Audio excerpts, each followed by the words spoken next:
জাতীয় পরিচয়পত্র এবং ভোটাধিকার দেয়া সহ 10 দফা দাবিতে স্মারকলিপি দিয়েছে বাংলাদেশ প্রবাসী অধিকার পরিষদ মালয়েশিয়া শাখা।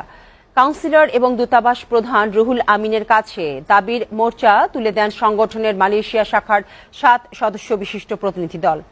10 দফা দাবির মধ্যে রয়েছে প্রবাসী বাংলাদেশিদের মৃতদেহ রাষ্ট্রীয় খরচে দেশে পাঠানো, বিমানবন্দরে হয়রানি বন্ধ, যুগোপযোগী দ্বৈত নাগরিকত্ব আইন এবং পেনশন সুবিধা চালু, পাসপোর্ট সংশোধনের সুযোগ সহ দালাল মুক্ত পাসপোর্ট এবং দূতাবাস সেবা।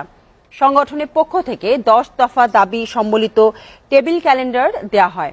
প্রতিনিধি দলে কেন্দ্রীয় কমিটির সহ সাংগঠনিক সম্পাদক আল মামুন, মালয়েশিয়া শাখার সভাপতি জাহিদ হাসান, সহ সভাপতি আমির হোসেন, যুগ্ম সাধারণ সম্পাদক HM হাসান, গণযোগাযোগ বিষয়ক সম্পাদক মোস্তফা জামিল, মালয়েশিয়া পেনাং বিভাগের যুগ্ম সাধারণ সম্পাদক হাবিবুল্লাহ KL সেন্ট্রাল এরিয়া সহ সাংস্কৃতিক সম্পাদক আল আসিন। সারা বিশ্বে ছড়িয়ে থাকা 1,20,00,000-এরও বেশি প্রবাসীর প্রতিনিধিত্বকারী সংগঠন বাংলাদেশ প্রবাসী অধিকার পরিষদ।